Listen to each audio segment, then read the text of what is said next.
हर सुबह एक बुजुर्ग किसान देखता कि उसका खेत का एक कोना गीला और गंदा हो जाता है।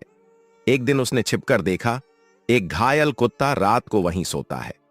किसान ने पहले उसे भगाने की कोशिश की, लेकिन एक रात बारिश में कुत्ता कांपता हुआ उसी जगह लेटा मिला।